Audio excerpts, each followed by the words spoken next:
నమస్కారం గురుగారు. నమస్కారం అండి. ఎలా ఉన్నారు? పర్వాలేదండి. చాలా ఆనందంగా ఉన్నా, సంతోషంగా ఉన్నా, ఆరోగ్యంగా ఉన్నా. అంత దేవుడి దయనా? అవునండి. గురుగారు, యాక్చువల్లీ సొసైటీలో చాలా మంది యువత, అంటే పెళ్లి వయసు వచ్చిన యువత సొసైటీలో చాలా వరకు పెళ్లి తప్ప అన్నీ చేసుకుంటున్నారు. ఆన్సర్ లేదు కాదు కదా, తిరిగి క్వశ్చన్స్ వేస్తున్నారు. పెళ్లి ఎందుకు చేసుకోవాలి, అవసరమా, మాకు వాటితో పని లేదు, ఇప్పుడు బాగానే ఉన్నాం కదా, హ్యాపీగానే ఉన్నాం కదా, సరే ఇట్లా రకరకాల క్వశ్చన్స్ వేస్తుంటారు. అయితే ఈ యువతలో చాలా మంది చాలా మటుకు ఒక క్వశ్చన్ ఉండింది అనమాట. ఏంటి అంటే, అసలు ఈ పెళ్లి అనేది ఎవరు స్టార్ట్ చేశారు, ఎక్కడ స్టార్ట్ చేశారు, ఎందుకు స్టార్ట్ చేశారు? ఈ పెళ్ళి అనే దాని ముందు నాడు నేడు అనే దాన్ని మనం ముందుగా తెలుసుకోవాల్సిన అవసరం ఉంది. నాటి యుగం, నేటి యుగం. అవును, ఒక 50 సంవత్సరాల క్రితం ఎలా, ఇప్పుడు నేటి యుగం ఎలా ఉందనేది మనం తెలుసుకోవాలి. ఈ పెళ్ళి అనే దాని ముందు మనం తెలుసుకోవాల్సినప్పుడు ముఖ్యంగా మనం తెలుసుకోవాల్సింది కూడా ఒకటి ఉంది. ఈ సృష్టి, అసలు ఆ సృష్టి ఎలా జరిగింది, ఎప్పుడు జరిగింది అనేది కూడా మనం తెలుసుకోవాలి. ఈ సృష్టి చాలా విశాలమైంది, చాలా విచిత్రమైంది. ఈ సృష్టి రహస్యం తెలుసుకోవడానికి ఎంతో మంది ఎన్నో రకాలుగా ప్రయత్నించినా ఇంతవరకు అంతుపట్టలేదు. ఈ సృష్టి కార్యక్రమంలో అయితే మనకి 970 కోట్ల సంవత్సరాలని చరిత్రకారుల వల్ల తెలుస్తుంది. ఈ సృష్టి ప్రారంభమై 970 కోట్ల సంవత్సరాలు. అబ్బో, పెద్ద నెంబర్ ఇది. అయితే ఈ 970 కోట్ల సంవత్సరాలలో సృష్టి ఏ విధంగా జరుగుతుంది అంటే 4 రకాలుగా జరుగుతుంది అనేది మనకి ఖగోళ శాస్త్ర ప్రకారంగా, అనేక శాస్త్రాల ప్రకారంగా తెలుస్తుంది. ఏంటి అంటే, ఈ సృష్టి ముందు గుడ్ల చేత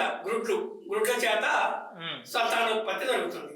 ఉదాహరణకి మనం చూసుకున్నట్లయితే పాములు, పక్షులు గుడ్ల నుంచే ఉద్భవిస్తున్నాయి. తర్వాత మాయ చేత సంతానం జరుగుతుంది. మాయ అంటే పశువులు. ఈ పశువులు అనేవి కూడా మాయ చేతనే ఉత్పత్తి జరుగుతుంది.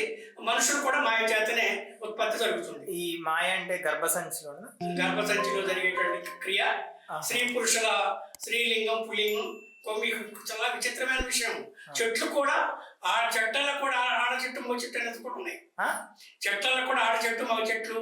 మన జగదీష్ చంద్రబోస్ గారు చెట్లలో ఏ విధంగా అయితే ప్రాణం ఉందని నిరూపింపజేశారో, అదే విధంగా సంతానోత్పత్తి కూడా అది కిరణజన్య సంయోగం, ఇప్పుడు రేణువులు ఇవి జరిగి సృష్టి అనేది ఈ కార్యక్రమం తప్పక జరగవలసింది ఏంటంటే కలయిక వల్ల జరుగుతుంది. అది ఏ కలయిక అనేది ఇప్పుడు మనం లోతుగా పరిశీలిద్దాం. ఖచ్చితంగా చెప్పండి, ఇంట్రెస్టింగ్ గా ఉంది. అయితే ఈ మాయ వల్ల కలిగినటువంటి మనుషులు, జంతువులు, తర్వాత కొన్ని వీటి వల్ల జన్మిస్తున్నాయి. ఏది, చెట్లు భూమిని చీల్చుకొని జన్మిస్తున్నాయి. ఈ విధంగా సృష్టి 4 రకాలు జరుగుతున్న క్రమంలో ఇప్పుడు మనకు ఇంకా చరిత్ర మనం పరిశీలిస్తే 4 యుగాలు గడిచినాయండి. ఇప్పుడు మనం ప్రస్తుతం అంతా కలియుగం. త్రేతాయుగం, కృతయుగం, ద్వాపరయుగం, తర్వాత కలియుగం. కలియుగం ఎప్పుడు స్టార్ట్ అయింది అంటే, ద్వారక అనేటువంటి యుగం అంతరించిపోయి కృష్ణుడు భారత యుద్ధం జరిగిన తర్వాత కృష్ణుడు తన అవతారాన్ని పరిసమాప్తి చేసుకున్న తర్వాత కలియుగం మొదలైంది.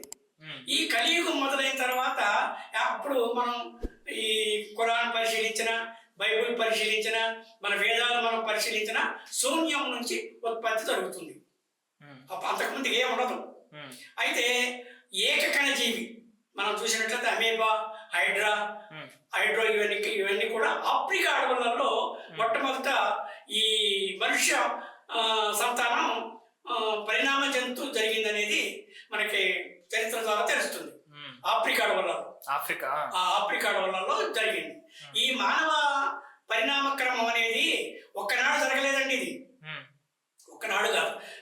కొంత పరిణామ సిద్ధాంత ప్రకారంగా ఒక 808వ శతాబ్దం నాడు ఈ పరిణామ క్రమం మొదలైందని చెప్పి మనకి ఖగోళ శాస్త్ర ప్రకారంగా తెలుస్తుంది. ఈ పరిణామ క్రమంలో ద్వాపరిక యుగం, భారత యుద్ధం అయిపోయిన తర్వాత కలియుగం స్టార్ట్ అయిన తర్వాత ఏకకణ జీవి మనం జీవశాస్త్రం పరిశీలించినట్లయితే ఏకకణ జీవి పరిణామం చెందుతూ పురుషుడిగా స్త్రీగా మార్పులు శరీరంలో మార్పులు రావడం జరిగింది. ఈ జరిగిన తర్వాత ఈ ముందు ఈ వీళ్ళు వేటాడుకొని మనం ఆదిమానవుని చరిత్ర చూసినట్లయితే ఆర్యులు ద్రావిడులు వీళ్ళు చూసినట్లయితే ఆనాడు నాగరికత అనేది అనాగరికుడు అన్నమాట. అనాగరికులుగా శరీరంపై వస్త్రాలు కూడా లేకుండా సంచరించేటువంటి వారు. అయితే ఈ సృష్టి కార్యక్రమం అప్పుడు పెళ్లి లేదా? పెళ్లి లేదండి, ఓన్లీ పర్ తంతు అంటే ఒకళ్ళకొకళ్ళు ఈ కార్యక్రమం కూడా మనకు తెలియదు. ఈ శారీరక కార్యక్రమం కూడా తెలియదు. ఈ ప్రకృతి ఒక శరీరంలో వచ్చిన మార్పుల వల్ల వాడికి తెలియకుండానే వాడు స్త్రీతో సంభోగం చేయాలనే కార్యక్రమం తెలియదు. కానీ ఆ విధంగా ఈ ప్రకృతి వల్ల ఆ శరీర మార్పుల వల్ల స్త్రీతో జత కట్టడం అనేది ఉండే. ఇప్పుడు మన తాపి ధర్మారావు గారి పెళ్లి పుట్టుపూర్వోత్తర పరిశీలించినట్లయితే వారు ఎక్కువ తెలియజేసిందంటే జత కట్టడం. ఆనాడు వివాహాలు లేవు, ఒక పురుషుడు ఒక స్త్రీ కలిసి జీవించడం. ఈ పురుషుడు స్త్రీ కలిసి జీవించడంలో ఏమైంది అంటే అసలు ఏంటి విచిత్రం, స్త్రీ గర్భం దాల్చడం సంతానం కావటం. అసలు వాళ్ళకి ఏం అర్థం కాలే. పరిణామ సిద్ధాంతం ప్రకారం చూసినట్లయితే అర్థం కాదు. అయితే ఈ గర్భం దాచిన తర్వాత ఈ మమకారం, ఈ పుత్ర వాత్సల్యం, మాతృవాత్సల్యం, పితృవాత్సల్యం, సంతానాభివృద్ధి అనే కార్యక్రమం ద్వారా వీళ్ళు ఒక కుటుంబంగా ఏర్పడి ఉండేవారు. అయితే ఒక స్త్రీ ఒకరికి సొంతం కాదు. ఒక స్త్రీ ఎంతమందికో సొంతం అయ్యే పరిస్థితి. ఒక పురుషుడు ఎంతమంది స్త్రీలతోనూ దిగేటువంటి ఆచార సాంప్రదాయాలు ఉన్నాయి, కానీ నాగరికత లేదు ఆనాడు. అయితే ఇప్పటికీ మనం చూస్తున్నాం. మీరు భద్రాచలం ఏరియా మనం కోయపల్లిలో చూసినట్టయితే రవికెల పండుగ అని ఉంటుందండి. రవికెల పండుగ అని ఉంటుంది. అయితే ఏం చేస్తారంటే ఈ స్త్రీలంతా కూడా రవికెలను ఇప్పు అక్కడ పడేస్తారు. ఈ పురుషులు వెళ్ళి ఏ రేపుకి తీసుకుంటే ఆ స్త్రీతో ఆ రోజు వాడు కాలం గడుపుకోవచ్చు. ఇప్పటికే ఉందండి. ఎవరది? చిత్తూరు, కూటూరు, మీరు భద్రాచలం నుంచి ఒక 250 కిలోమీటర్లు పోయినట్లయితే ఇంకొక విషయం మీకు, ఇప్పుడు ఆఫ్రికా వల్ల ఇప్పటికీ వస్త్రాలు ధరించేటట్టు వారు లేరు. అవును, నేను చూశాను, రీసెంట్లీ కూడా చూశాను. కొన్ని సంచార జాతర వాళ్ళు లేకపోతే అక్కడే ఉంటారు, కానీ వాళ్ళు అసలు బట్టలు లేకుండా న్యూడ్గా ఉన్నారు. అవునండి, ఎందుకంటే అనాగరికుడు నాగరికత రాలే. ఇంకా కొన్ని ఈ ప్రాంతాలలో కూడా నాగరికత అభివృద్ధి చెందదు. అయితే మనం ఆర్యులు ద్రావిడులు అనేది మనకి చరిత్ర మనం పరిశీలించినట్లయితే ఆర్యులు ద్రావిడులు, ఈ ఆర్యులు అనే వాళ్ళు ఏంటంటే ఒక సంతతి. మనం ఇంగ్లాండ్ చూసుకున్నట్లయితే ఎత్తుగా ఉండటం, ముక్కు బావులు ఉండటం, అజాన బావులుగా ఉండటం, తెలుగు ఉండటం, ఇవన్నీ ఆర్యులు అనే వాళ్ళు ఉండటం జరిగింది. తర్వాత ఈ మన ఆఫ్రికా అడవుల్లో చూసినట్లయితే పొట్టిగా, నల్లగా, తర్వాత ఒక రకంగా ఇప్పుడు మనం కొంతమంది చూసినట్లయితే ఐడెంటిఫికేషన్ వీళ్ళు ద్రావిడులు అని. ఈ ఆర్యులు ద్రావిడుల సంతతి ఈ స్త్రీ విషయంలోనే ఒక రకమైనటువంటి యుద్ధాలు బయలుదేరినాయండి. పూర్వ కాలంలో నాటి చరిత్ర చూసినట్లయితే ఇప్పుడు మనం పాండవుల యుద్ధం ఎవరి వల్ల జరిగిందండి? స్త్రీ గురించి. స్త్రీ ద్రౌపదికి వస్త్రాభరణం చేయటం వల్ల అది పాండవులలో ఒక రకమైనటువంటి ఆ కక్ష మనసులో ముద్రింపబడి జరిగింది. మరి రావణ యుద్ధం ఎవరితో జరిగిందండి? స్త్రీ.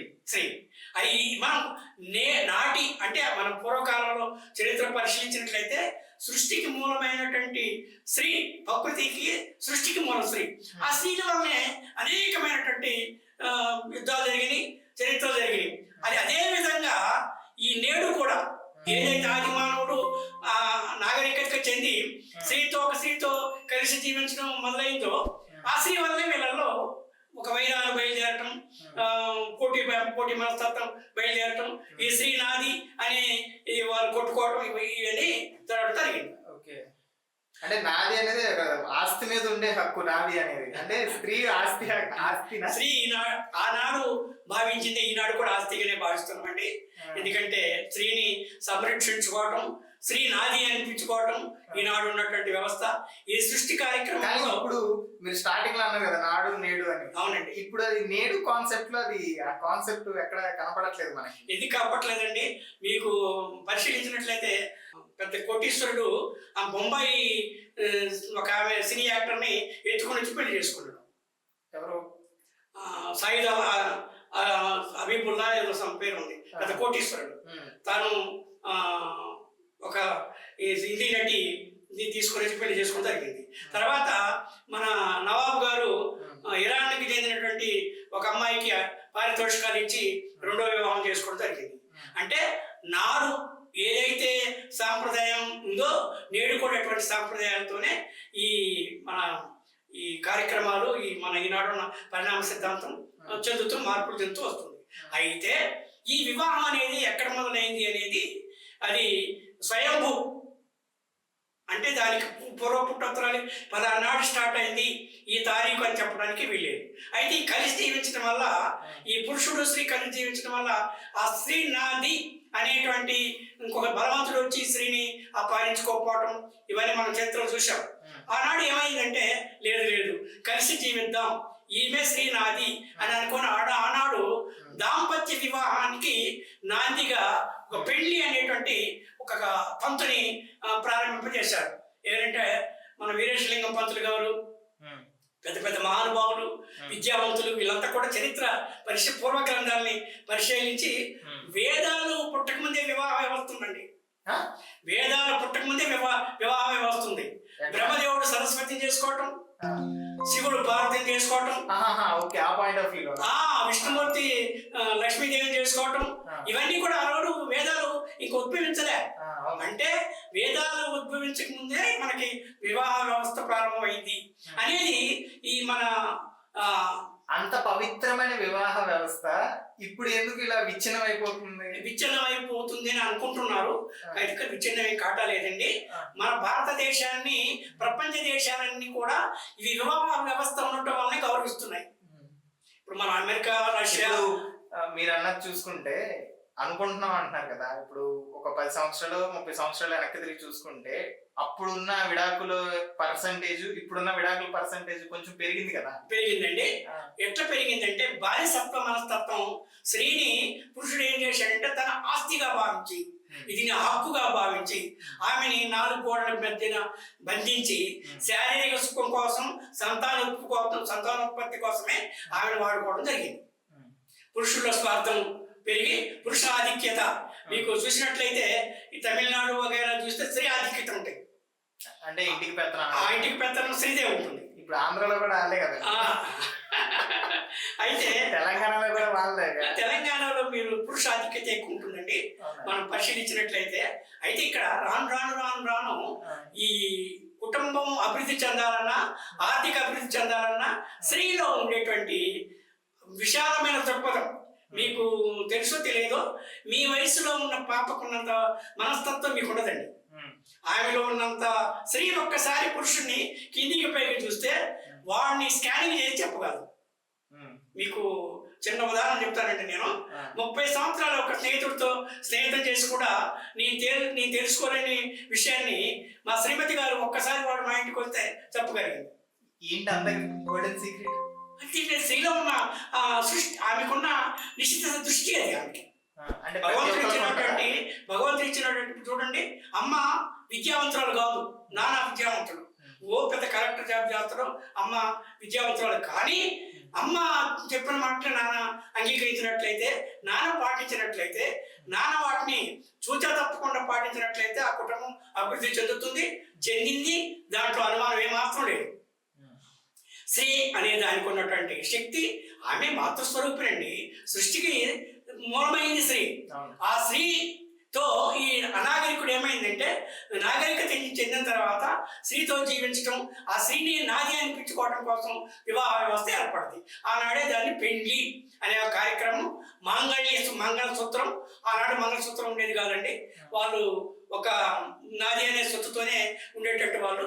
అది ఎప్పుడైతే పోటీ మనస్తత్వం ఏర్పడదో ఈ స్త్రీ నాది అని దానికి ఐడెంటిఫికేషన్, ఓన్లీ మనం ఒక స్టాంపు గుచ్చినట్టు ఈమె నాది అనిపించుకోవడానికి ఈ పెళ్లి అనేటువంటి తంతు కార్యక్రమం మొదలైంది అని మనకు తెలుస్తుంది. అండ్ ఇంకోటి నేను ఒకటి విన్నాను, ఈ పెళ్లి అనే దాని విషయంలోనే పూర్వం పెళ్లి అయింది అనేది భర్త అంటే మగ వ్యక్తికి గాజు పూస ఉండేది, స్త్రీకి కాదు అని చెప్పేసి నేను ఒక పుస్తకంలో చదివాను. నిజమేనా ఇది? అయితే మీకు ఇప్పుడు పెళ్లి అయిన అమ్మాయికి మంగళసూత్రం ఉంటుంది, గాజులు ఉంటాయి, బొట్టు ఉంటాయి, ఇవన్నీ ఉంటాయి. మరి పెళ్లి అయిన మగోడు పెళ్లి అయిందా మగోడికి లేదని చూడాలంటే వాడు ఏడుకోవటం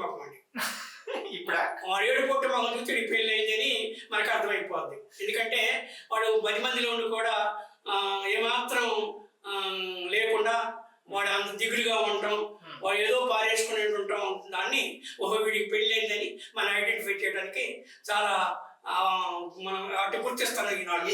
ఎందువల్ల అట్లా? అంటే ఆర్థిక సమస్య? ఆర్థిక సమస్యలు కాదండి, ఆధిపత్యపు. ఎలా అంటే స్త్రీ అనే ఆమె కుటుంబ పరంగా ఆధిపత్యాన్ని చెలాయించడం కోసం ప్రయత్నిస్తుంది. పురుషుడు అనేవాడు నా ఆధిపత్యం చాలా మందికి అవసరం, ఈ పురుషుడు ప్రయత్నిస్తాడు. అయితే నాడు నేడని మీకు ఇంతకుముందు చెప్పాను. ఆనాడు స్త్రీ 4 గోడల మధ్యన ఉండటం వల్ల, విద్యావంతురాలు కాకపోవటం వల్ల, తనకి ఈ గర్భం ఏర్పడి ఒక 9 నెలలు పరాధీనం అంటే ఒకరిపై ఆధారపడి జీవించడం, ఈ కార్యక్రమాల వల్ల ఆమెకి శరీరంలో వచ్చేటువంటి మార్పుల వల్ల పురుషుడి మీద ఆధారపడి ఉంది. కానీ ఈనాడు స్త్రీ పురుషుడితో సమానంగా మన ప్రభుత్వం చూసినట్లయితే 50% రిజర్వేషన్.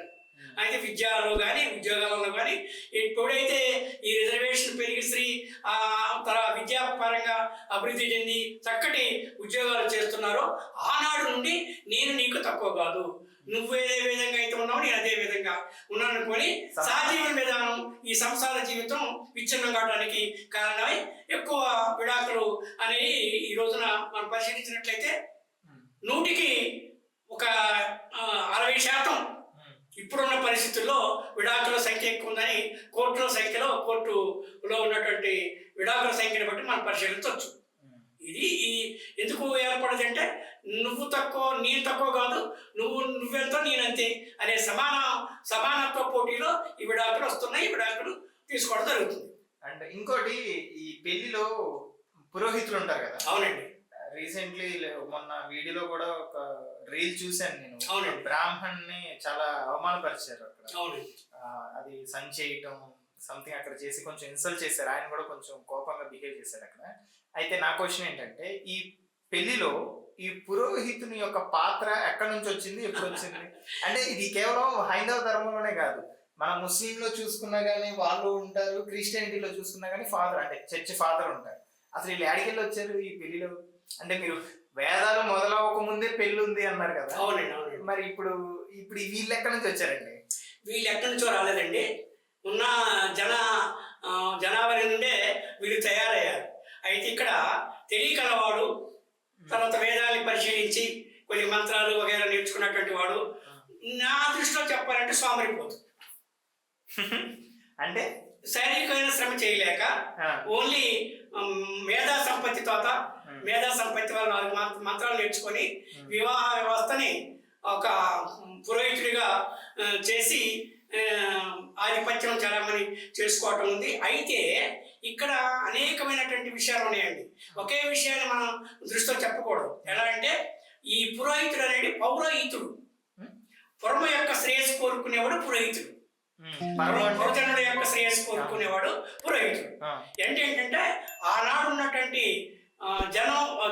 జనసామాన్యంలో వాళ్ళకి ఏర్పడేటువంటి నష్టాలు కానీ కష్టాలు కానీ, జ్యోతిష్ శాస్త్రం కానీ, తర్వాత శారీరకమైన మార్పులు కానీ, ఆరోగ్య పరిస్థితులలో కానీ ఇతను ఒక పెళ్లి చేయటమే కాదండి, వైద్యం చేసేవాడు, భూత భవిష్యత్తు వర్తమాన కాలాలు చెప్పేటువంటి వాడు, నగరంలో చాలా పేరు ప్రఖ్యాతులతో ఉండేటటువంటి వాడు. కానీ మీరు నా చిన్నతనం నేను చూసినట్లయితే ఒక పురోహితుడు వస్తుందంటే ఈ మామూలుగా ఈ అగ్రవర్ణం తర్వాత దిగువ వర్ణం అని 2 వర్గాలు ఉండేవి కదండి. వీళ్ళు నమస్కారం సార్ అని పక్కకి తొలగిపోతూ వారిని గౌరవించినటువంటి పరిస్థితి కూడా నేను గమనించాను. అయితే ఏంటంటే విద్యావంతుడు, విద్యావిహీనుడు, వాళ్ళలో విద్య పెంపొందింపజేసుకొని, అయితే ఇక్కడ మంత్రాలే మన యొక్క దైవాధీనాలు.